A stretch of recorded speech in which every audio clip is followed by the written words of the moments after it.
وعلى آله وصحبه أجمعين. سبحانك لا علم لنا إلا ما علمتنا إنك أنت العليم الحكيم. رب اشرح لي صدري ويسر لي أمري واحلل عقدة من لساني يفقهوا قولي. Dan inilah qala musannif rahimahullah taala wa nafa'ana bi ulumihi fid darain amin.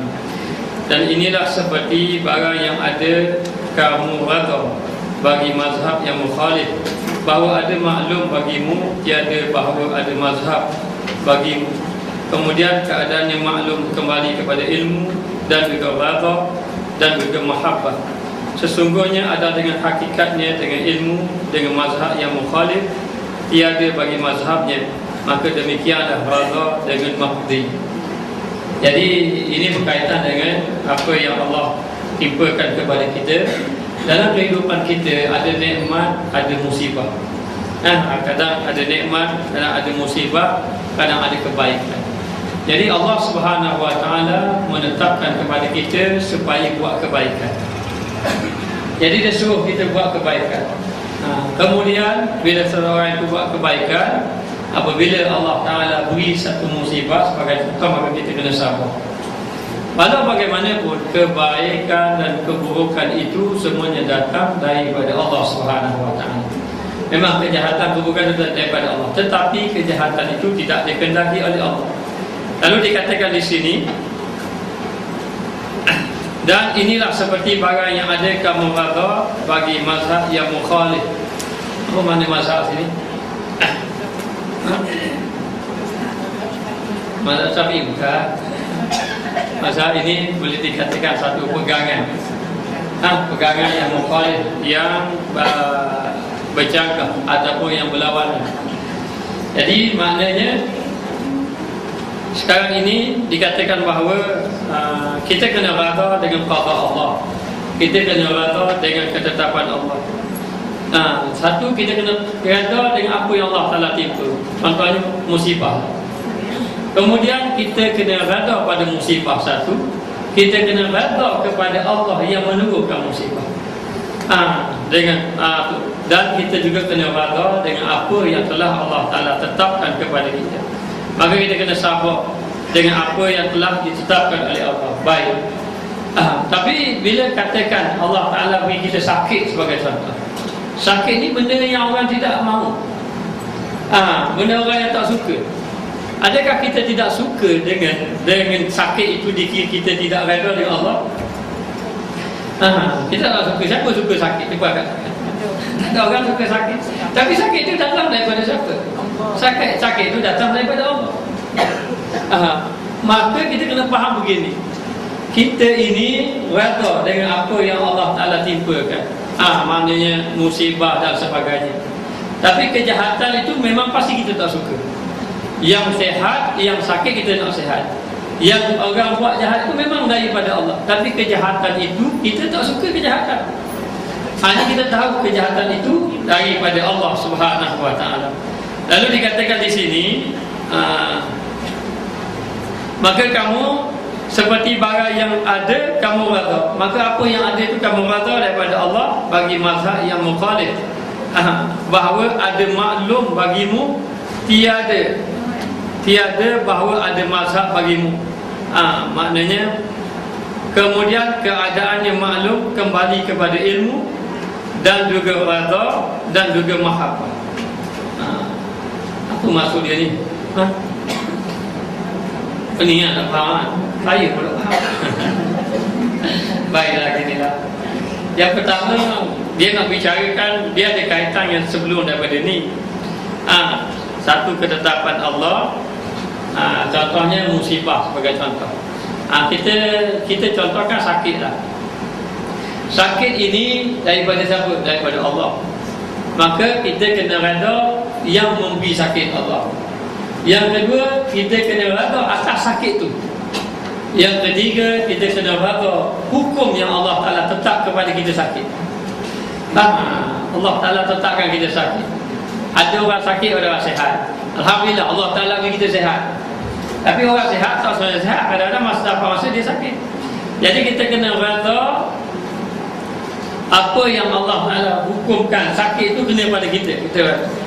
dan kita kena redha juga kepada Allah Subhanahu Wa Taala. Lalu dikatakan di sini, orang yang berpegang bahawa ianya semuanya daripada Allah, maknanya pegang ini kesakitan itu daripada Allah, musibah itu semua daripada Allah, dia boleh redha dengan apa yang ditetapkan oleh Allah ini. Yang pertama, kerana ada ilmu dia dengan Allah, ini datang daripada Allah. Yang kedua, sebab dia ada sifat dia redha dengan Allah. Yang ketiga, dengan sebab dia kasih dengan Allah. Berbeza dengan orang yang dia tidak boleh jadi, dia ada orang dia kena musibah dia tak redha. Dia tidak redha. Jadi kita ni tak ada apa, tidak ada mazhab, tidak ada cara, tak ada jalan lah. Mazhab ni jalan. Tidak ada jalan lah. Jalan dia, kita kena terima apa yang Allah Ta'ala berikan kepada kita. Bagaimana orang tu boleh terima satu musibah? Bukan senang nak terima satu musibah. Kadang-kadang bila kena ke orang sedang kita cakap. Saya satu ketika tu masa orang kena, kita sedang dengan sabar, kita kena sabar. Tapi bila kena kira kita lah orang tak sabar. Kita lah orang yang tak sabar. Lalu dikata seorang itu dia boleh redha, dia boleh terima dengan apa yang Allah Ta'ala tetapkan, dan dia tidak ada mukhalif, dia tidak ada percanggahan dengan Allah, dia tidak ada tolak dengan apa yang Allah Ta'ala beri. Disebabkan yang pertama dengan ilmu, yang kedua dengan sebab dia redha dengan Allah, yang ketiga dia ada sifat kasih dengan Allah. Dia tahu dah Allah Ta'ala ni maha baik, walau kena atas dia itulah pilihan yang paling baik. Itulah pilihan yang paling baik. Jadi ini sebenarnya ada kaitan dengan kita cakap bab dia ni sebenarnya. Kita bercakap bab qada Allah. Sebab tu saya betul hati ambil tengah jalan. Dia kita ambil tengah, dah ambil apa? Punca. Kalau punca tu kita ambil ke atas, telah berkata suyu. Ambil tengah. Jadi kita balik yang minggu lepas dulu. Dia begini nak beritahu. Satu, Allah Ta'ala telah mentakdirkan kepada kita. Di antara ada takdir baik, ada takdir buruk. Takdir baik memang orang redha. Siapa yang tak redha takdir baik? Saya tak redha Allah Ta'ala beri saya kaya gitu. Tak. Maknanya saya tak suka Allah Ta'ala beri saya kaya tu. Allah Ta'ala beri sihat, saya tak redha. Tak ada. Benda yang baik memang kita redha. Kemudian ada takdir yang buruk. Apakah takdir yang buruk? Takdir yang buruk seperti kita sakit, seperti kehilangan harta benda, seperti apa-apalah musibah yang kita tak suka. Maka dia suruh kepada kita baik. Yang masalah dapat yang baik itu kita tak payah itulah. Dengan sendirinya kita terima Allah, dengan sendirinya kita rasa kasih dengan Allah. Sebab benda hak baik. Benda hak baik. Sebab tu Allah Ta'ala uji. Kadang-kadang Allah Ta'ala uji kita dengan satu takdir yang buruk. Tujuannya nak tengok kita ni sikap kita dengan Allah macam mana. Jadi bila Allah Ta'ala timpa sesuatu musibah kepada kita, lalu ni kita kena terima dengan qadi, dengan hukum Allah. Kita kena terima musibah tadi. Anda kata harta hilang lah. Harta hilang, kita kena terima harta kita hilang. Kita kena terima takdir Allah letakkan harta kita, harta orang lain tak hilang. Kita kena terima dengan Allah yang menetapkan harta kita. Tiga ni kita kena terima. Maknanya okey, baik, harta kita hilang contohnya, itu takdir Tuhan. Harta nak hilang, ataupun kesihatan kita hilang. Ada molek-molek pendengaran, tiba hilang pendengaran. Ada molek-molek penglihatan, hilang penglihatan. Kalau ada tu pun tangguh. Dia ambil sudu gapu, dia cocok mata dia. Dah dapat tangguh budak lagi tu. Takkanlah tu. Dalam bimbang ramai lagi. Bunga bukan sekuntuk. Bang sudah. Lama tak tengok. Sudah tu nak tengok kali. Tengok. Baru ni. Baik. Sekarang ini, apa bila Allah Ta'ala beri satu, contohnya mata lah. Kita ada nikmat. Nikmat ni besar ni, mata ni. Jangan ditukarlah dengan satu benda tak ada orang nak tukar. Lalulah hilang. Maka kita kena rasa Allah Ta'ala telah mencabut penglihatan mata kita. Contohnya satu. Yang kedua, kita kena rasa hukum yang Allah Ta'ala tetap tu kena pada kita, tak kena ada orang. Patutnya kena kalau kita apa saya kena orang lain nak kena. Tapi kita kena redha. Dan yang ketiga, kita kena redha dengan Allah yang menetapkan pada kita. Jadi macam mana nak redha ni? Maka kita tak ada cara dah, tak ada cara lain dah. Hanya kita kena terima Allah Taala ini ketetapan Allah. Maka seorang itu boleh terima takdir Allah yang pertama dengan sebab ilmu yang ada padanya tidak menimpa atas dirinya kecuali itu daripada Allah. Allah Taala tahu. Dan juga kita boleh redha, kita boleh terima senang hati. Senang hati maknanya terima. Sebab apa? Sebab kita tahu itu daripada Allah. Dan yang ketiga, kerana ada mahabbah, kasih dia dengan Allah Taala ini maha baik. Baik Allah Ta'ala ni maknanya kita tak dapat gambarkan baik Allah. Tapi jangan salah faham pula, bapalah saya kena, orang lain tak kena. Jadi kita telah mempertikaikan apa buatan Allah Subhanahu Wa Ta'ala. Jadi apa yang nak beritahu di sini? Nak beritahu kita mesti kena belajar terima takdir Tuhan. Nanti amal ibadat kita rosak. Kita dah semayang banyak, dah semayang banyak, semayang terawih orang buat, bangun qiyamul lail, semayang ada yang bangun malam buat tahajud, ada yang bangun malam buat kuih. Maknanya, jadi dalam keadaan macam tu, itu dah amal ibadat. Tapi kita sekarang ni apa kita belajar? Kita belajar amalan yang jangan jadi rosak amalan ibadat yang kita buat. Jadi di antara rosaknya amal ibadat orang yang sudah banyak sembahyang, yang sudah banyak tu, di antaranya dia tidak terima takdir Tuhan. Masa bila? Masa kena musibah, masa nikmat syakira, terima belaka. Allah kayanya Tuhan. Masa kena, masa dapat nikmat.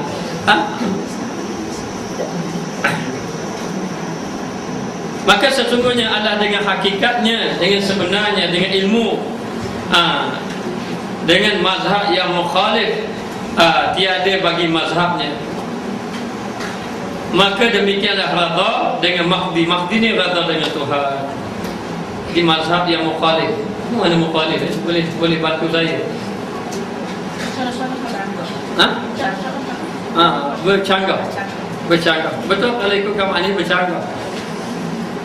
Dengan mazhabnya yang bercanggah, baik. Mazhab ni pegangan, baik. Pegangan hati kita, maknanya kadang-kadang dengan ilmu kita.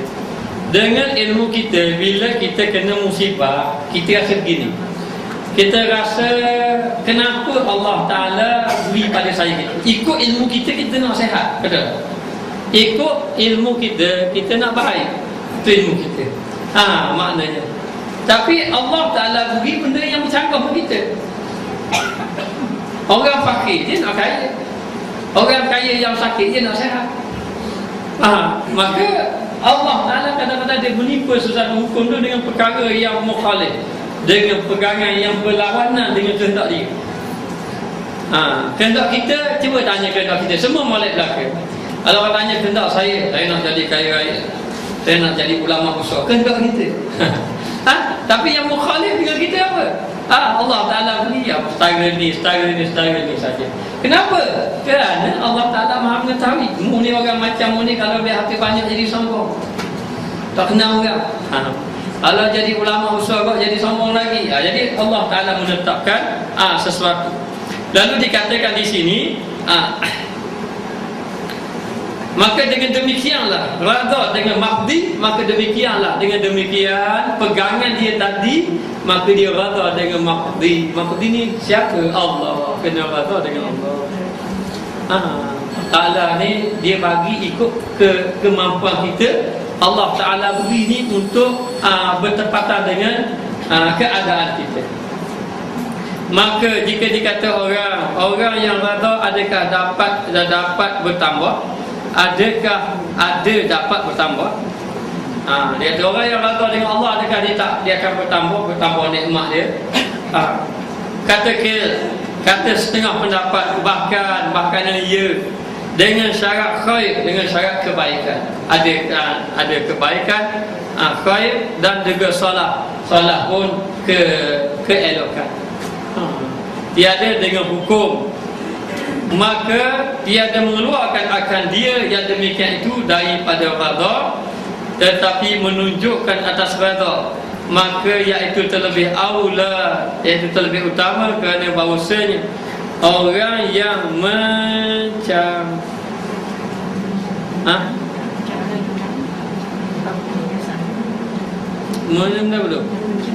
mencengangkan, betul, mencengangkan. Ya, ya. Orang yang mencengangkan dia sesuatu redha dengan yang demikian itu bertambah daripadanya. Dan adalah Nabi SAW apabila hadir laban susu, hadir laban, dan bersabda ia, lalu dia bersabda, Allahumma barik lana fihi wa zidna minhu wa fi ghairihi yaqulu wa rzuqna khairan minhu. Hai Tuhanku, berkatkanlah bagi kami dan tambahkanlah kami daripadanya dan daripada yang lain daripadanya. Baik, maka dikatakan bahawa adakah orang yang redha dengan Allah, maka Allah Ta'ala akan tambahkan kebaikan baginya. Ya, memang betul. Siapa yang redha dengan Allah, Allah Ta'ala akan tambah kebaikan dengannya. Jadi ditambah dengan syarat ada kebaikan. Jadi tiada dengan hukum, tiada dengan ketetapan, tak mestinya. Ada juga orang yang Allah Ta'ala dia redha, tapi Allah Ta'ala kekalkan gitu ada. Dia redha, Allah Ta'ala dia fakir, dia fakir, dia redha, tapi begitu, tidak ada hukum, tak tetap gitu atas Allah Ta'ala. Tidak ada hukum, tidak dengan ketetapan. Tapi biasanya orang yang redha dengan Allah, maka Allah Ta'ala beri kepada dia, Allah Ta'ala akan tambah. Jadi setelah ditetapkan, setelah ditakdirkan Allah Ta'ala segala-galanya, Allah Ta'ala takdir kepada kita, maka kita akan dapat dalam keadaan kita. Ada yang sehat, ada yang sakit, ada yang kaya, ada yang senang, ada yang ada ilmu, ada yang tidak ada ilmu, ada yang banyak amal, yang tidak ada, kurang amal.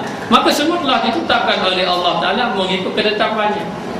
Jadi yang timbul masalahnya adalah ketetapan yang kita rasa buruk, bercanggah dengan kita. Kita tak memang amalan.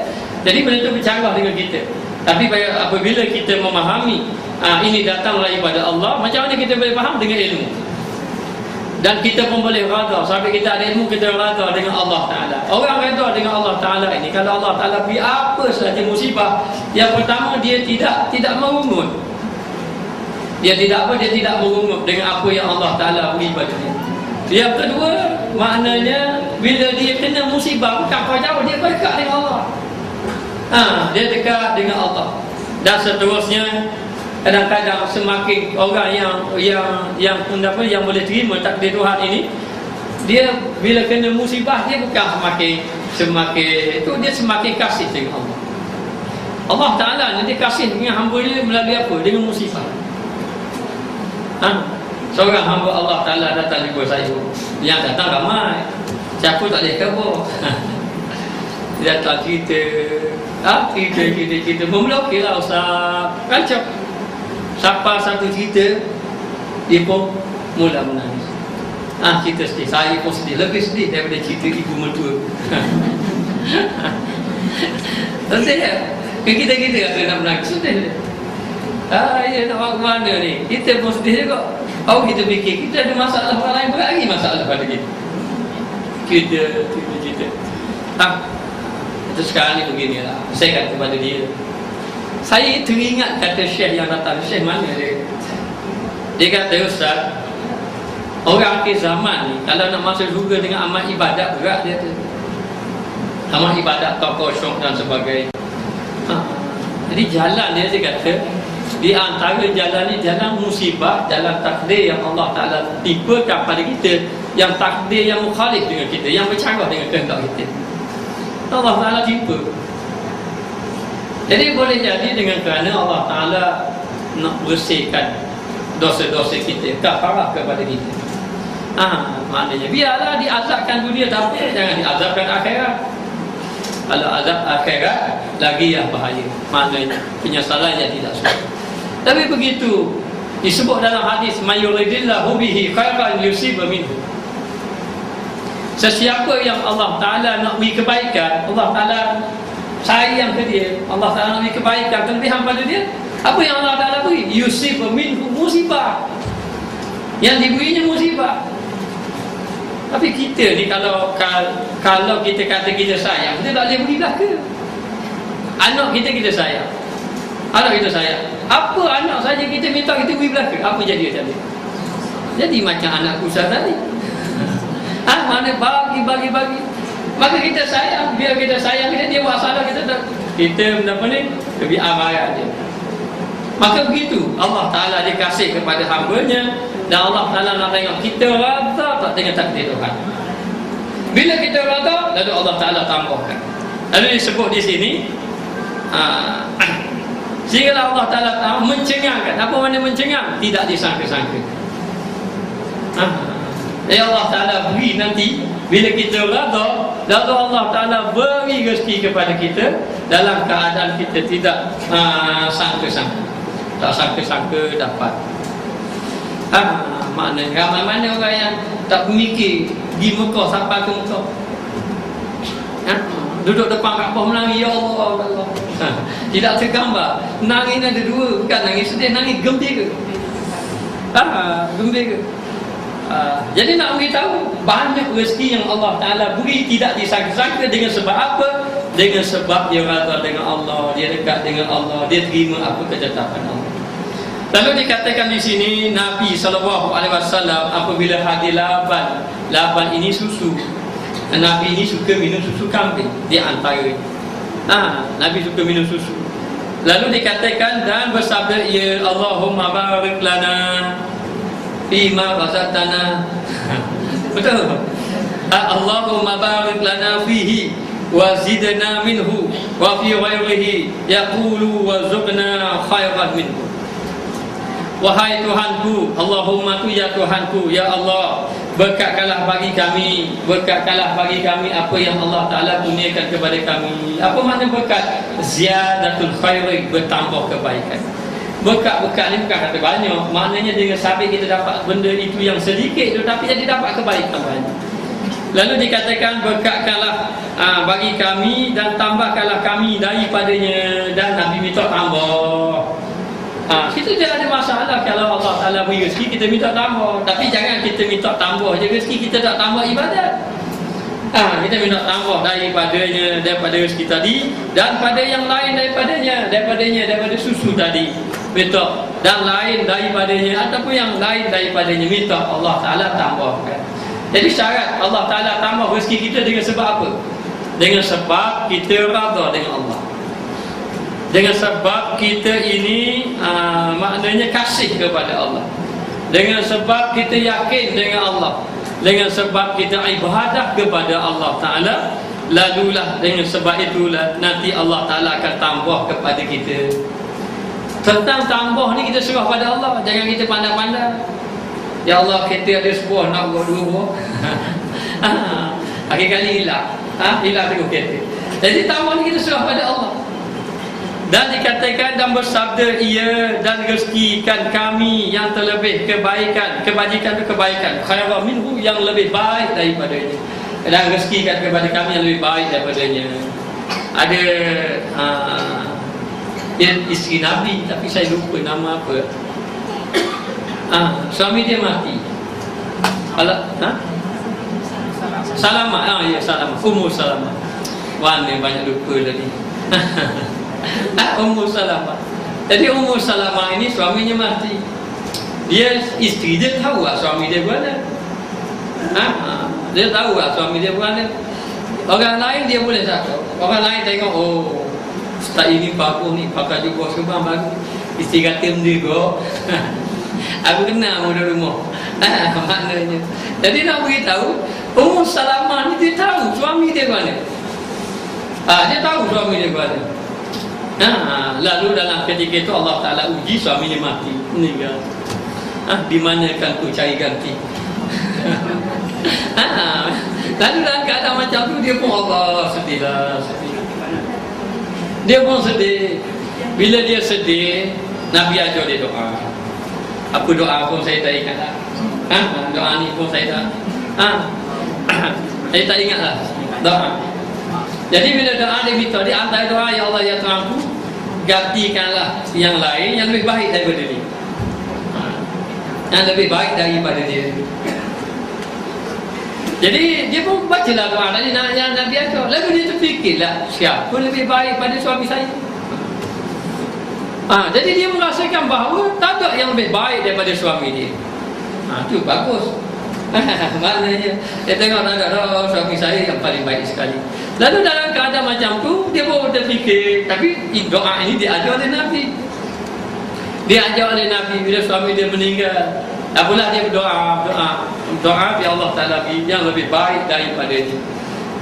Lebih baik pada dia. Selama berapa lama maka diizinkan oleh Allah Ta'ala yang datang meminanya adalah Rasulullah sallallahu alaihi wasallam. Lalu dia pun berkahwinlah dengan Rasulullah. Baru dia kata memanglah yang lebih baik daripada dia. Tak ada orang lebih baik pada Rasulullah.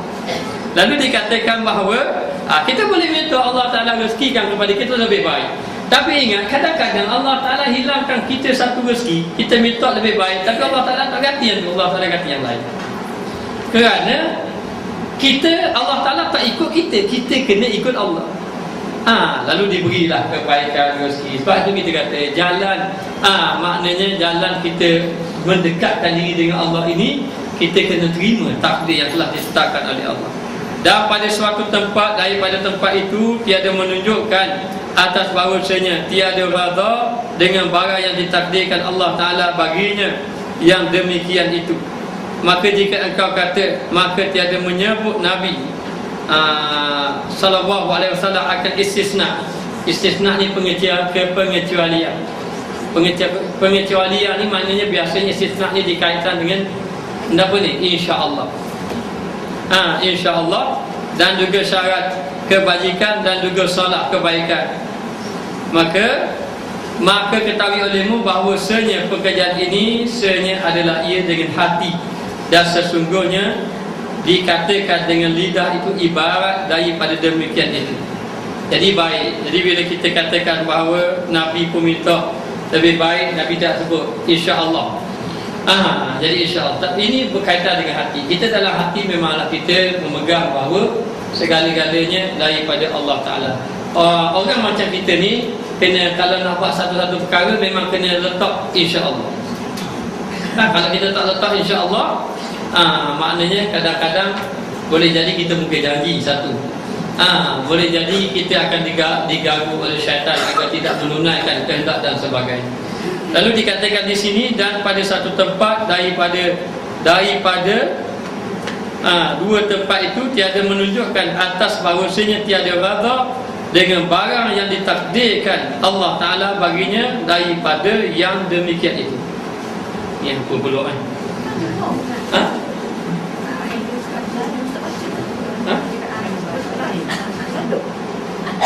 Tak ada. Tak saya ambil tak ada.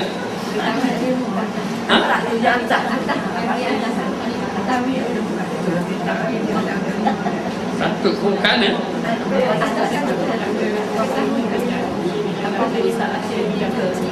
Ketahui olehmu ketahui olehmu bahawasanya mana memang ni gitu kan.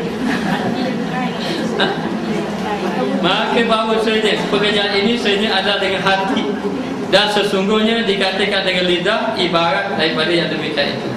Betul. Saya nak ulang balik tadi. Saya nak ulang balik. Okey, baiklah. Sambung mula. Ketahui olehmu bahawasanya pekerjaan ini sebenarnya adalah dengan hati, dan sesungguhnya dikatakan dengan lidah itu ibarat daripada yang demikian itu.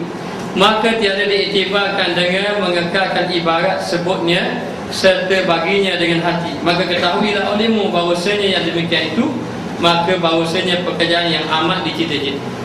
Baik, sekarang ini yang paling penting dalam hati, dalam diri kita adalah hati.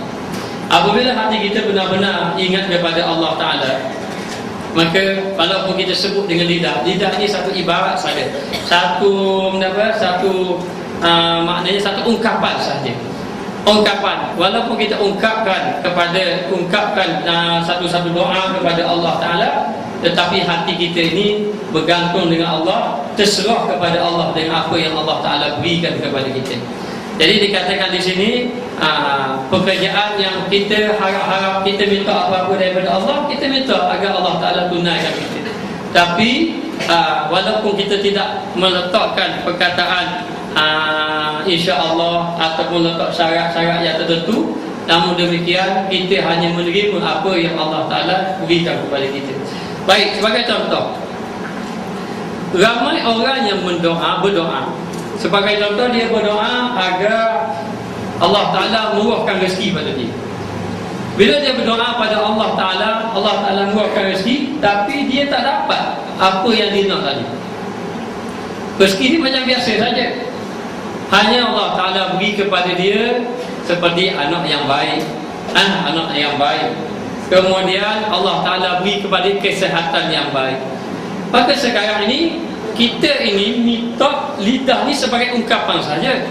Minta lah apa nak minta pun, tetapi hati kita kena terima apa saja Allah Ta'ala nak beri. Bukan kita minta dengan lidah kita dan Allah Ta'ala beri ikut apa yang lidah kita ungkapkan. Ini pekerjaan hati ni, kita terima saja dengan apa yang Allah Ta'ala berikan kepada kita. Dan kita sambung terus, al-aridu ar-rabi'u syada'idu wal-masa'ib. Maka dia kata bermula halangan yang keempat, itu kepayahan dan juga musibah. Ni tadi takdir.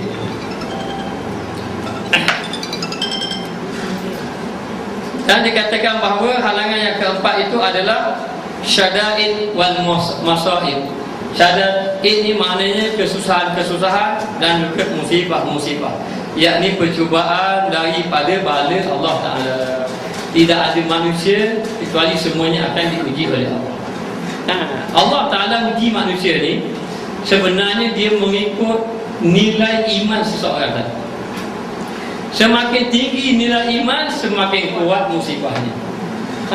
Jadi kita kalau tak kena uji yang berat-berat, kita jangan berasa kita sudah bagus dengan Tuhan.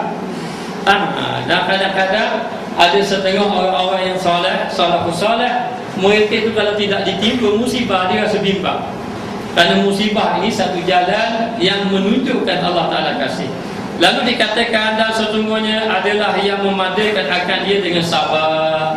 Maka musibah ini dicukupkan dia dengan sabar, dan sabar akan dapat kemenangan.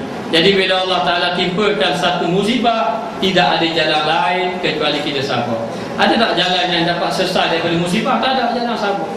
Kalau kita kena musibah, kita menangis banyak-banyak mana pun, ini benar tak akan jadi apa-apa.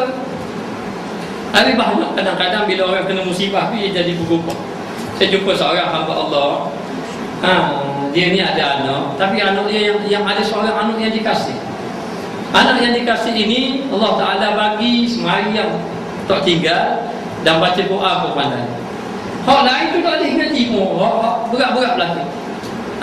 Bila sahaja anak ini yang dikasih, tiba-tiba anak ini kemalangan, meninggal dunia. Lalu saya telah melihat pada dia itu berubah serta-merta, berubah sehinggalah dia telah menjadi orang yang ahli ibadat kepada Allah. Maka ini berlaku. Maka bila sahaja Allah Ta'ala timpakan satu musibah, kena sabar. Bila kena sabar, masa bila sabar? Inda sadmatil ula, masa mula-mula kena. Sabar ni boleh cakap belakang, sabar ni masa mula-mula kena. Lalu dikatakan dipadankan dengan sabar, maka lazimkan olehmu dengan sabar pada segala tempat. Maka kamu kena sabar dalam segala tempat. Ada sabar dalam buat ibadat. Buat ibadat pun kena sabar.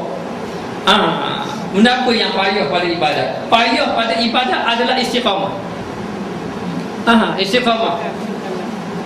Sebab itu sahabat tanya, ya Rasulullah, apakah amalan yang menyebabkan saya boleh masuk syurga? Yang mana kalau Rasulullah bagi saya amalan ini, saya lain tanya orang lain, saya beramal dia masuk syurga. Nabi kata, amantu billah, kul amantu billah summa istaqim. Kamu benar-benar beriman dengan Allah, kemudian istiqamah. Jadi sabar dalam ibadah, istiqamah, kena istiqamah. Berterusan dalam melakukan amal ibadat kepada Allah. Gambar mana tak? Saya dulu mayang sunat Tuhan, ni dah aku mayang. Tak istiqamah, payah. Baca Quran begitu juga, kena nak istiqamah. Maka minta pada Allah istiqamah. Maka istiqamah kena sabar. Satu lagi belajar pun payah. Payah kita nak istiqamah. Lebih-lebih lagi dalam keadaan kalau kita belajar satu-satu tempat. Tuan guru kata awak kena duduk sini 10 tahun. Kalau dekat Yaman tu ambil Habib Salim Syatiri tu dekat Ribat Tarif tu, pelajar dia kena belajar di situ 10 tahun baru boleh balik. Tak boleh balik. Dan duduk dalam tak boleh keluar. Boleh keluar cuti hari raya. Duduk dalam saja. Dalam tu ada belakang jualan semua ada, tak boleh keluar. Duduk di situ. Sehingga kan kalau Habib Salim ni kalau sebut orang Malaysia nak belajar dia rumah semangat. 2-3 tahun lebih lagi. 2-3 tahun lebih lagi. Kalau orang Indonesia 10 tahun dia. Habis 10 tahun, tunggu suruh balik aku balik. Sabar istiqamah. Istiqamah. Maka sabar apa? Sabar dalam ibadat. Kemudian kita nak sabar dalam ibadat. Kadang-kadang bila kita nak buat ibadat, kita je buat ibadat. Suami dok, anak dok, ada jadi masalah. Maknanya. Jadi dia kata yang pertama sabar dalam ibadat. Yang kedua sabar dalam maksiat. Apa maksiat ni payah. Ahli ibadat pun tak boleh nak sabar dalam maksiat. Kadang-kadang. Jadi sabar dalam maksiat. Dan yang ketiga sabar dalam musibah. Sabar dalam musibah. Jadi sabar dalam musibah ini 900 kali ganda. Dalam dalam maksiat 600. Kalau sabar dalam ibadat 300. Jadi nak beritahu disuruh kita dalam keadaan sabar pada segala tempat. Pada segala tempat disuruh kita dalam keadaan sabar. Dan sesungguhnya demikian itulah kerana dua perkara. Yang pertama, bila kita sabar supaya sampai ia kepada mengerjakan ibadat. Bila kita sabar maka boleh kita mencapai melakukan ibadat kepada Allah. Kalau kita tidak sabar habis kita. Maka boleh kita mengerjakan ibadat dan menghasilkan maksud daripadanya. Dan juga mencapai maksud ibadat tadi, yakni ketaatan kepada Allah Ta'ala. Maka bahawasanya dijadikan ibadat sekaliannya atas sabar. Maka sekalian ibadat itu hendaklah duduk di atas kesabaran. Jadi sabar ni yang pertama ni dia sebut apa? Sabar dalam ibadat. Kalau kita tak sabar dalam ibadat memanglah maka akan tidak mencapai maksud ibadat kepada Allah Subhanahu Wa Ta'ala. Dan juga menanggung kepayahan dan tanggung kesusahan. Tanggung kesusahan. Sebab tu dikata di antaranya termasuk juga sabar musibah. Dalam sabar musibah, antara sabar musibah yang berat ya sabar dalam dakwah. Lalu dikata menanggung kepayahan, kesusahan. Maka kita kena tanggung segala kesusahan. Jadi sebab itu disuruh. Kalau kita tengok kita ni, sahabat Nabi Khabbab ibn Arad, dia kena seksa. Allah tak silap saya, Khabbab ibn Arad ini dia kena seksa dengan kalau orang buat parang, buat keris kan, dan dia bakar besi. Jadi bila dia bakar besi tu jadi merah. Jadi bila besi tu merah, lalu dia letak dekat di atas kulit Khabbab ibn Arad. Jadi bila letak kulit tu, serta-merta dia jadi masuk kulit tu. Inilah yang dikenakan oleh sahabat. Sahabat diuji demikian. Tetapi oleh kerana iman dia kuat, dia sanggup diazab, dia sanggup diseksa, dan dia tetap sabar. Namun demikian, bila sahaja dia selamat daripada azab tadi, dia berjumpa dengan Rasulullah. Sama ada dia pergi jumpa atau Rasulullah mai datang jumpa dia jumpa Rasulullah, dia kata, ya Rasulullah, kenapa Rasulullah tidak berdoa kepada Allah agar Allah Ta'ala menghancurkan, membinasakan kaum musyrikin Mekah yang menyesir para sahabat Nabi? Amin tuan-tuan. Nabi boleh, kalau Nabi berdoa habis binasa habis. Lalu Nabi memberitahu bahawa ingat umat-umat yang terdahulu daripada kamu ada yang digegagi tubuhnya terbelah jadi dua. Batu kita ni kalau cakap bab musibah ni rasa malu nak cakap. Musibah-musibah ni kalau banding dengan iman kita ni, iman kita memang sikit saja. Allah Ta'ala uji sikit saja kalau kita sudah tidak tahan. Sebab tu iman umat di akhir zaman, iman yang begitu nipis, senipis kulit bawah. Mana nipis iman? Sehingga kan Nabi mengatakan bahawa di akhir zaman iman seseorang tu keluar daripada jiwa dia, daripada diri dia, seumpama anak panah keluar daripada busur panah. Yang sehingga kan akhir zaman ini orang mati, sebenarnya ialah kita nampak orang mati beriman, tapi kita bimbang mati dalam keadaan tidak beriman di sisi Allah. Apabila seseorang tadi boleh jadi dia tidak menerima apa yang Allah Ta'ala uji kepada dia. Lalu dikatakan di sini kena sabar dalam menanggung kepayahan, maka tiada ada sabar, tiada sampai kepada sesuatu daripadanya. Kalau seseorang itu tidak sabar, tidak akan mencapai maksud ibadat kepada Allah. Sebab itu disebut di dalam Al-Quran, innama yuwaffas sabiruna ajrahum bighairi hisab. Sesungguhnya orang-orang yang benar-benar maknanya benar-benar dapat menahan kesabarannya, dia akan dapat pahala tanpa hisab. Besar darjatnya jadi bagi orang yang sabar. Jadi kita mohon pada Allah agar Allah Ta'ala jadikan kita orang yang sabar. Sabar-sabar ini bukan kita buat-buat, memang datang daripada hati kita yang benar-benar ikhlas kepada Allah Ta'ala. Jadi dikatakan di sini,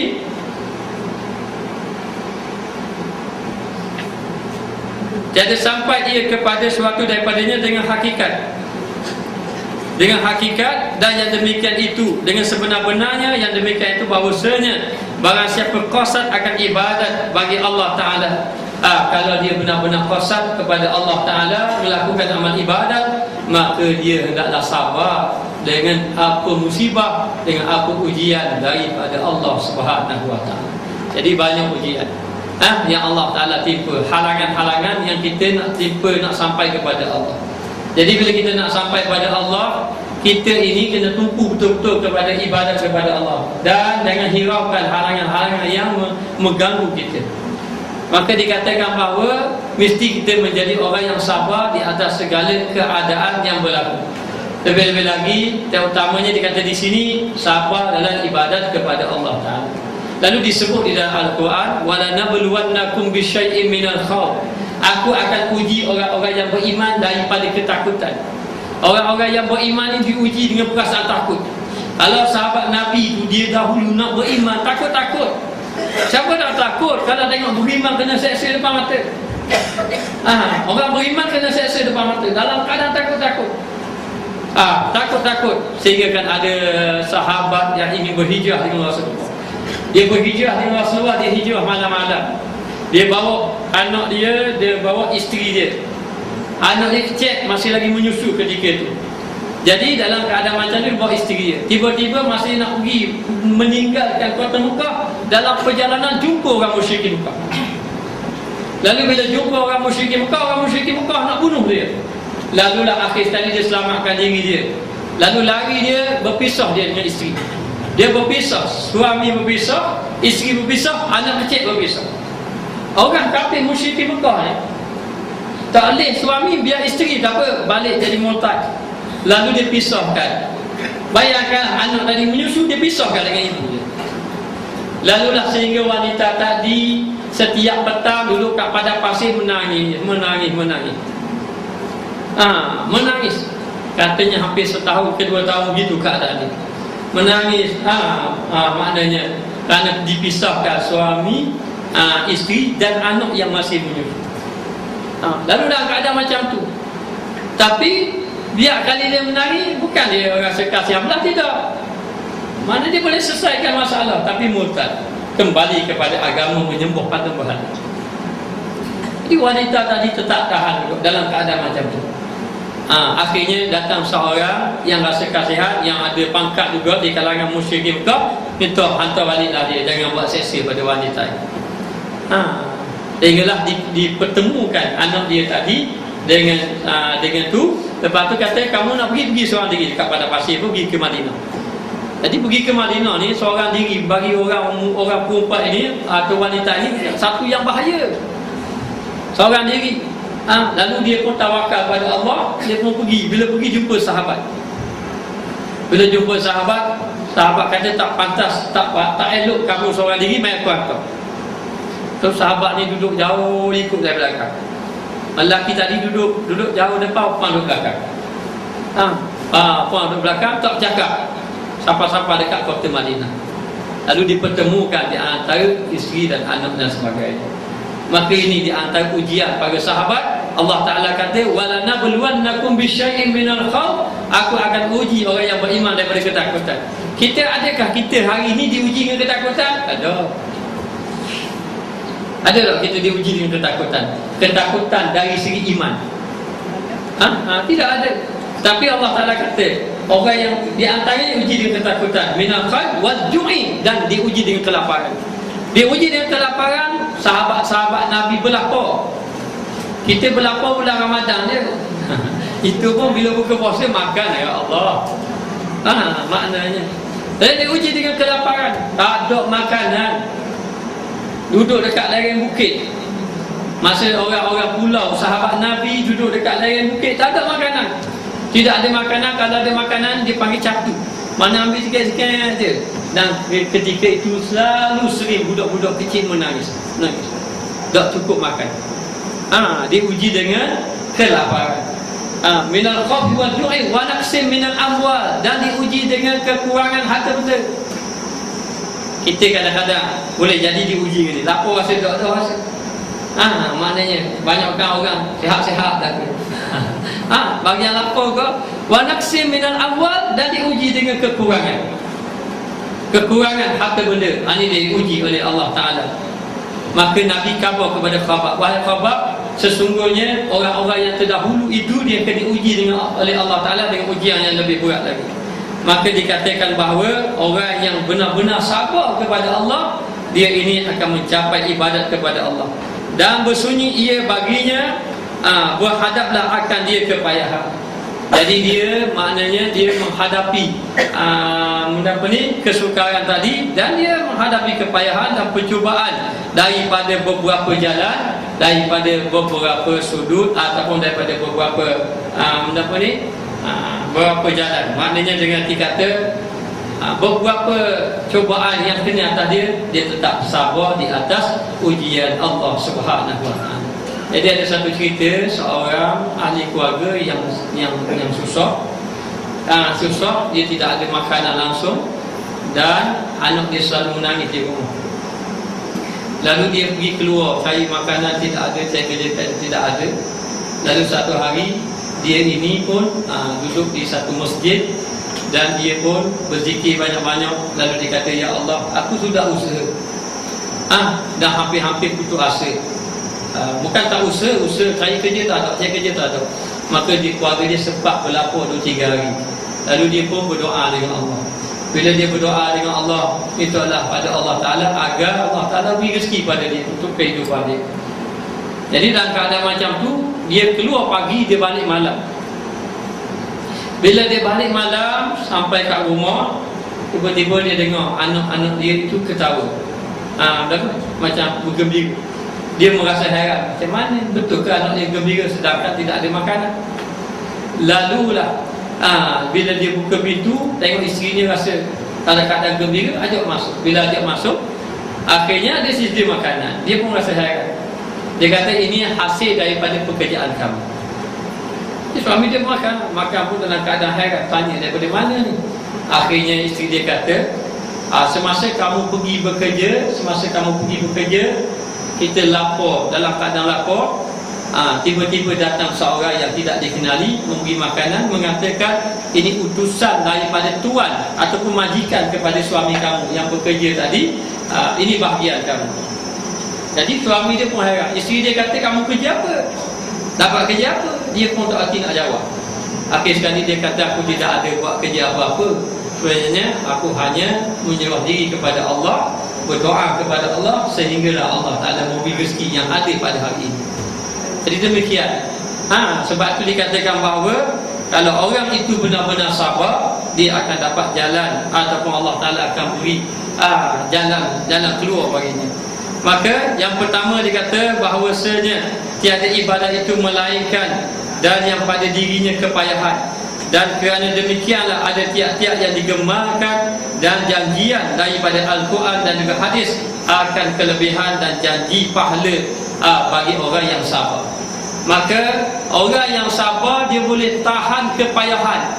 Walaupun payah, mana payah, ujian-ujian yang menimpa atas dirinya, dia boleh sabar. Dia boleh sabar di antara sebab dia yakin dengan janji Allah yang ada dalam Quran, yang ada dalam hadis Nabi. Apa janji Allah kepada orang yang sabar? Allah Ta'ala janji orang yang sabar ini akan diberi pahala syurga daripada Allah Ta'ala. Wabasyiril ladzina amanu wa amilus solihat. Berita gembira bagi orang yang beriman dan juga beramal dengan amalan yang soleh. Mengapa? Jannatin tajri min tahtihal anhar, bagi mereka itu syurga yang mengalir di bawahnya sungai-sungai. Jadi Allah Ta'ala beri kepada siapa? Kepada orang-orang yang sabar di atas ujian Allah Subhanahu wa Ta'ala. Sabar dalam ibadat pun bukannya satu perkara yang mudah. Lebih-lebih lagi sabar dalam mengerjakan sembahyang ibadat malam sebagai contoh, sembahyang malam. Ada seorang ahli ibadat, dia sembahyang tahajud tak pernah tinggal. Dia sembahyang tahajud. Satu hari dia letih sangat. Dia kata hari ini nak cuti sekali. Berasa-berasa nak cuti sekali. Jadi dia pun niat malam ini dia tidak mahu sembahyang tahajud. Dia terus nak bangun sembahyang subuh sahaja. Sedangkan dia ahli tahajud, boleh jadi dia sudah letih malam itu. Lalulah dia pun tidur. Dan di dalam tidurnya dia bermimpi ada seorang bidadari. Kemudian bidadari itu dikerumuni oleh ramai lelaki-lelaki. Lalu dia pun ingin juga pada bidadari tadi. Lalu dia berkata pada bidadari tadi.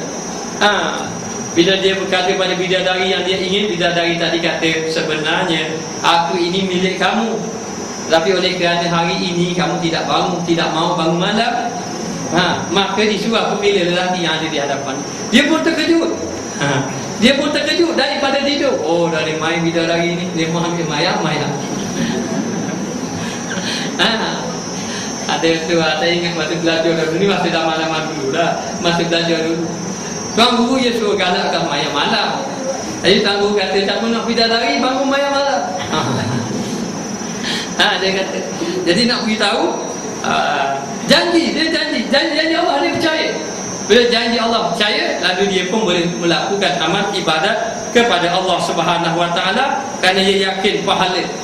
Yakin pahala yang dijanjikan oleh Allah berdasarkan apa yang ada dalam Al-Quran dan berdasarkan apa yang ada di dalam hadis Nabi sallallahu alaihi wasallam. Dan kerana tiada dapat mendatangkan bagi mengerjakan ibadat, dan seseorang itu tidak mampu melakukan amal ibadat melainkan dengan memecah hawa nafsu, kecuali dengan melawan hawa nafsu. Hawa ni nafsu lah. Maknanya bahasa la yadiku anil hawa, tidak bercakap mengikut nafsu. Hawa ni mana nafsu? Hawa nafsu. Maknanya maka seorang itu tidak dapat melakukan amal ibadat kepada Allah kecuali dengan lawan hawa nafsu. Maka kita buat amal ibadat ni memang kita kena lawan hawa nafsu. Sebab tu ibadat ni semua malah belaka. Saya bertanya tuan guru saya, tuan guru Haji lah, macam mana ustaz jadi rajin buat amal ibadat? Dia kata malah belaka dia. Maknanya memang malah, tapi kita kena lawan. Sebab tu disuruh kita mujahadah. Maknanya mujahadah ni lawan hawa nafsu. Kalau ikut malam, memang malas. Nak semayang terawih 10 rakaat, masya-Allah payah. Payah bagi orang yang tak biasa lah. Bagi orang biasa dia mudah. Tapi bagi saya payah ikut 20 rakaat.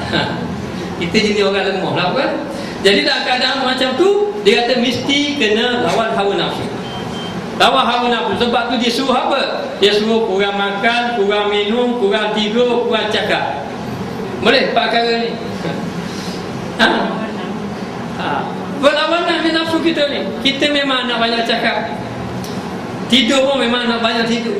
Tak cukup tidur rumah, tidur dalam belah. Bukan maknanya. Jadi nak beritahu, dia tak ada kena-kena siapa minta maaf banyak lah. Jadi nak beritahu, kurang cakap, kurang tidur, kurang makan, kurang bergaul. Maka kurang bercakap itu dia suruh banyak berzikir. Kurang makan itu dia suruh banyak puasa, banyak berpuasa. Dan dia kata kurang tidur itu dia suruh banyak tahajud. Kurang bergaul itu dia suruh banyak beruzlah, asingkan diri pada Allah. Semuanya jalan untuk melawan hawa nafsu.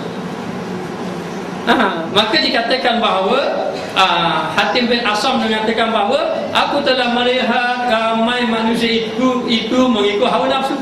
Sedangkan apa yang diikut hawa nafsu itu menjerumuskan dia ke arah kebinasaan. Binasa. Kalau kita ikut hawa nafsu. Lalu dia mengatakan, aku teringat dengan firman Allah, wa amma man khafa maqama rabbih wa nahan nafsa 'anil hawa. Orang-orang yang takut berdiri di hadapan Allah, maka dia menahan hawa nafsu. Seorang lelaki yang soleh diajak oleh seorang wanita untuk berzina. Dia kata boleh, tapi nanti sekejap aku nak bakar jari dia. Bakar jari. Lalu dia bakar jari dia. Kejut wanita tadi sampai cari jari dia. Maknanya dia kata kalau aku tahan tak apa. Orang kata tahan, aku tak sanggup. Kenapa? Kerana dia takut apabila nanti dia berdiri di hadapan Allah Subhanahu wa ta'ala. Jadi demikianlah kita memang kena lawan hawa nafsu. Lawan hawa nafsu ini kita kena tahan diri kita. Ni macam mana nak lawan hawa nafsu? Bukannya senang. Nafsu ini umpama boleh dikatakan umpama binatang yang liar. Betul tak? Nafsu kan umpama binatang yang liar. Jadi kalau binatang yang liar itu nak jinak dia, yang pertama kita kena letak barang yang berat atas belakang dia. Terberatkan dia, jadi yang liar dia jadi tak. Maknanya apa? Maknanya kita kena beratkan nafsu kita dengan ibadat banyak. Ni yang payah. Ibadat banyak. Jadi kalau kita buat ibadat banyak tu, jadi nafsu pun jadi lemah. Jadi umpama binatang yang liar itu, kalau kita letak barang-barang banyak, hari kali dia jalan jadi tak liar. Itu yang pertama. Yang kedua, kadang-kadang binatang yang liar ni kita kena kurung dia. Kita kurung dia, kita jinakkan dia, jinak sampai dia jinak dengan kita. Bila dia dah jinak dengan kita, nanti dia dah tak jadi dia dah. Maka kita nak jadi itu memang kita kena berjinak dengan Allah Ta'ala. Nak jinak dengan Allah Ta'ala ini jalannya apa? Jalannya tafakur, jalannya uzlah. Jalan tafakur dan jalan uzlah. Apa makna uzlah? Uzlah ini asing diri. Bukan jadi orang asing tau. Asing diri daripada orang ramai. Tak banyak bergaul, tak banyak berjumpa. Maknanya jadi asing diri supaya jangan bergaul dengan orang ramai sangat. Kerana kadang-kadang kalau kita bergaul dengan orang ramai sangat, kadang-kadang banyak benda yang tak molek pada molek. Maka dikatakan di sini jalan dia dan nak kurung diri kita ni dengan uzlah dan juga dengan tafakur, banyak fikir. Dan yang ketiga pula, kita nak jinakkan nafsu kita ini dengan nafsu ini digambarkan seumpama binatang yang ganas. Seumpama anjing yang ganas. Jadi kalau kita berlawan dengan dia, Allah kita. Allah, nak lawan nafsu ni Allah. Kalau kita, maka jalan dia, kalau binatang itu umpama anjing yang ganas, bagaimana kalau kita duduk dengan tuan anjing tadi? Mungkin anjing itu tidak akan menyerang kita. Maka kita kena duduk dengan Allah. Nak duduk dengan Allah? Duduk dengan Allah, jalannya berzikir. Bukan berdikir, berzikir. Berzikir pada Allah, banyakkan ingat Allah. Sebab itu kita ini nak beritahu ni, kita ini ada hak kita. Yang pertama, hak diri kita. Hak diri kita adalah bertaubat dengan Allah dan juga banyak istighfar. Itu hak diri kita. Kerana apa? Kerana kita ini memang banyak zalim diri kita. Apa maksud zalim diri kita? Bukan zalim diri kita, kita ambil pisau, kita torek tangan kita. Jangan torek tangan. Sama ada seorang muslimah datang, saya geram tak puas hati. Dah aku follow ni. Geram tak puas hati. Kami saya tambah seorang lagi. Jadi buat aku belakang dulu. Jadi dalam keadaan macam tu, saya dah terima. Dia pun kata, saya torek tangan dia. Jangan torek, maksud nak torek baik torek kupung getah dapat hasil. Dia torek. Jadi nak beritahu, kita kena dekat dengan Allah. Kita telah zalim diri kita. Zalim diri kita bukan, itu satu cara. Tapi zalim diri kita dengan apa? Zalim diri kita dengan banyak lalai dengan Allah. Memang banyak lalai dengan Allah pun. Banyak lalai dengan Allah. Banyak kita ini lupa kepada Allah. Maka kita kena banyak istighfar dan banyak bertaubat. Kemudian adab kita dengan Nabi, kena banyak selawat, banyak selawat pada Nabi, dan juga kena taat dengan guru, dan dengan muliakan para ulama. Kemudian dengan adab kita dengan Nabi Adam. Dengan Nabi Adam ini, kita ini mesti taat kepada kedua ibu bapa, berbuat baik dengan jiran tetangga. Sama ada jiran kita ada tangga ataupun tak ada tangga, tak kira.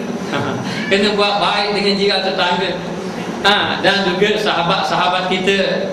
Kemudian kita kena adab kita dengan Allah, banyakkan ingat Allah dengan berzikir kepada Allah. Maka telah kita ni banyak zalim diri kita. Maka bila katakan zalim diri kita ni, kita kena banyak bertaubat kepada Allah. Lalu dikatakan menahan hawa nafsu, tahan hawa nafsu dan mengeraskan akan dia. Keras akan nafsu tadi, maknanya kita memapahkan nafsu tadi. Lawan nafsu. Lawan nafsu ini payah. Lain daripada berzikir, apa jalannya? Selain daripada berzikir, jalannya adalah duduk bersama dengan orang-orang yang saleh, duduk bersama dengan tempat-tempat yang baik-baik. Duduk bersama dengan orang yang saleh, duduk bersama di tempat-tempat yang baik, supaya hati kita ini dapat mengingati Allah Ta'ala. Bila ingat Allah, maka dapat hindarkan daripada maksiat kepada Allah Ta'ala. Lalu dikatakan di sini,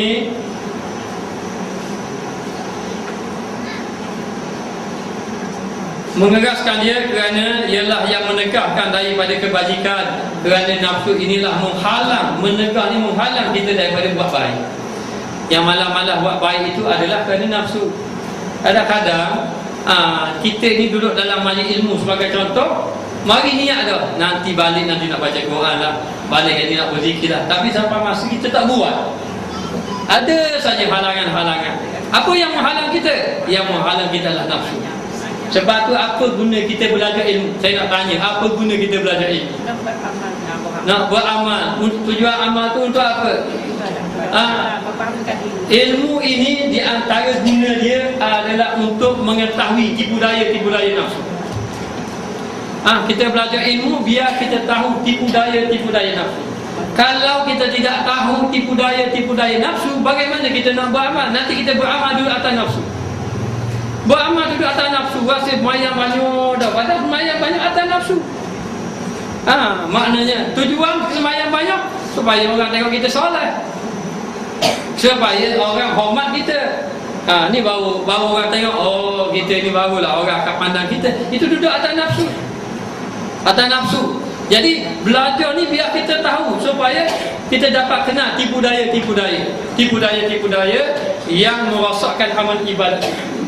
Lalu dikatakan di sini, menegahkan daripada kebajikan dan menyalahi bagi nafsu. Dan menyalahi, yakni kita hendaklah tidak mengikut akan nafsu. Ada ikut nafsu. Bila nafsu menyuruh, kerana nafsu kita ni ada berapa? Nafsu ada 7. Yang pertama dia panggil nafsu amarah. Nafsu amarah ni nafsu yang mendorong kita buat jahat. Semua ada lah tu. Pakai jubah ke tak pakai jubah, pakai serban pun memang nafsu ada pada diri kita. Sehinggalah dapat dibersihkan nafsu. Pergilah, biar nafsu dia bersih daripada nafsu amarah, naik kepada nafsu lawamah. Lawamah maknanya nafsu ni nafsu yang mencela diri, buat jahat ke bukan buat jahat. Yang pertama, nafsu suka buat jahat tapi tak ada menyesal. Yang kedua, buat jahat tapi menyesal. Comel sikit. Mana kalau kita mari mikir, kita buat tapi lepas buat menyesal, ya Allah, apa aku jadi gini, ampunlah dosa aku. Esok buat pula. Maknanya bagi minta ampunlah dosa aku. Ini kita sudah, maknanya ada bagusnya dari segi apa? Mencela diri. Mencela diri. Kemudian nafsu mulhamah. Naik atas sikit mulhamah. Mulhamah ni dengan arti kata nafsu dia sudah banyak ke arah kebaikan. Tapi kadang-kadang gelincir juga kepada tu. Ni nafsu nak bertaubat dah. Ada kebaikan. Nafsu ni nafsu orang yang nak bertaubat kepada Allah. Sehinggalah sampai kepada nafsu mutmainnah. Nafsu mutmainnah, nafsu yang tenang. Ya ayyatuhan nafsul mutmainnah, wahai orang yang jiwa yang tenang. Jiwa tenang, nafsu yang tenang.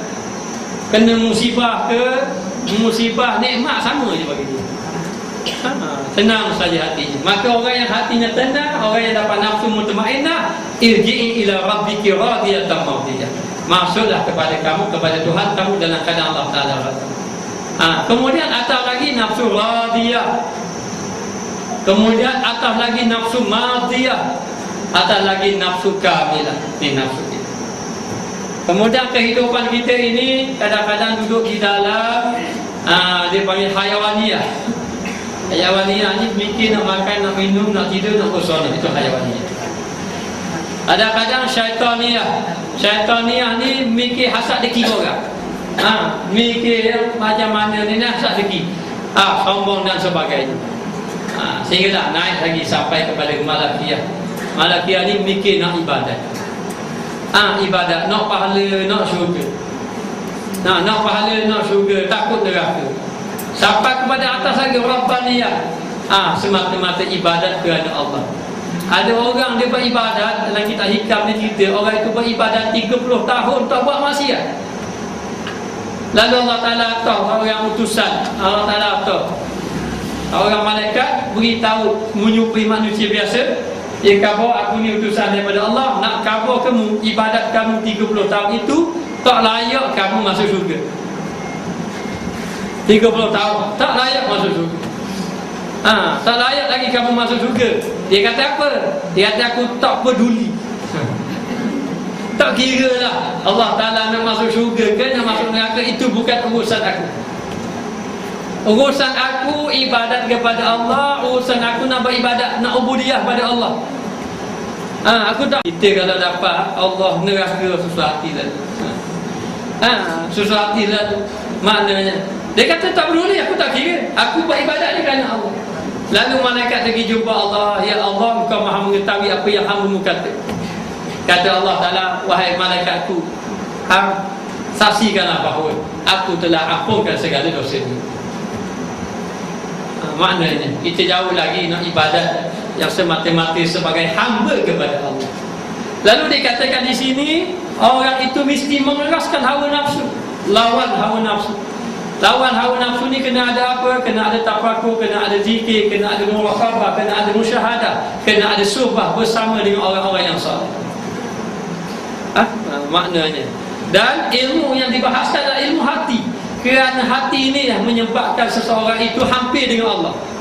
Sembahyanglah banyak setara mana, kalau hati tidak ikhlas, maka ibadat tidak diterima. Tidak diterima. Walau ilmu banyak setara mana, tetapi hati sombong, maka tidak diterima oleh Allah.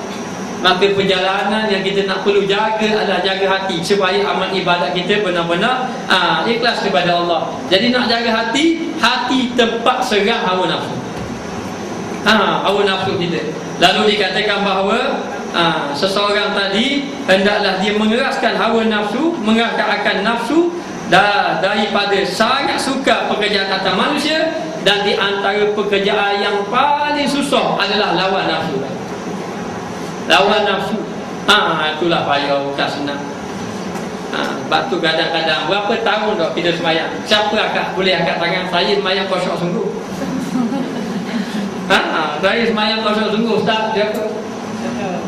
Maknanya kita berjuang mati-mati atas boleh. Saya dulu tanya orang, apa ni soalan jawab apa? Yang khusyuk semayang, nak khusyuk semayang. Lepas tu baca tentang, orang kata kalau ustaz nak khusyuk semayang, ustaz ngajar pak khusyuk semayang.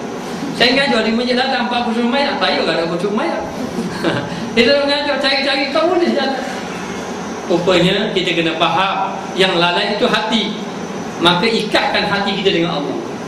Bila hati kita sudah diikat dengan Allah, insya-Allah akan menghasilkan kekhusyukan dalam ibadat kepada Allah Ta'ala. Jadi kena lawan. Sebab itu kata qad aflahal mu'minun alladzina hum fi salatihim khashi'un walladzina hum 'anil lahwi mu'ridun. Berjayalah orang-orang yang beriman. Siapa orang yang beriman berjaya? Kita orang beriman. Sekarang ni semua orang beriman di hadapan saya, semua beriman. Tetapi yang disebut dalam Al-Quran orang yang beriman yang berjaya itu siapa? Alladzina fi salatihim khashi'un.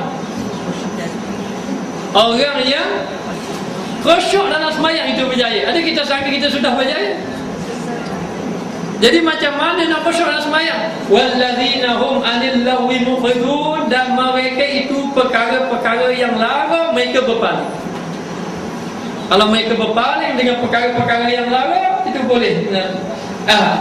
Maknanya dia berpaling kepada yang larang, dan dia menghadap kepada apa? Kepada Allah. Apa yang berpaling itu? Bukan wajahnya. Yang berpaling adalah hatinya daripada perkara yang larang. Lalu dikatakan mesti kita kena mengeraskan hawa nafsu kita, lawan sungguh-sungguh nafsu kita. Memang malas, ibadat ini memang dimulai dengan malas, tapi kita duduk tebang-tebang gitulah. Dan jangan lupa berdoa kepada Allah agar Allah Ta'ala memberi kekuatan dalam melakukan amal ibadat. Dan duduklah di atas kalimah la haula wa la quwwata illa billah. Tak ada daya upaya, tak ada daya upaya, tak ada daya nak menolak maksiat. Wala quwwata, tidak ada kekuatan untuk buat amal ibadat kecuali dengan pertolongan Allah. Minta dengan Allah agar Allah Ta'ala jadikan kita orang yang selamat dalam melakukan amal ibadat kepada Allah Ta'ala. Wallahu a'lam. Bismillahirrahmanirrahim. Rabbana zalamna anfusana wa illam taghfir lana wa tarhamna lanakunanna minal khasirin. Wa sallallahu ala sayyidina Muhammad wa ala alihi wa sahbihi wa sallam. Walhamdulillahi rabbil alamin.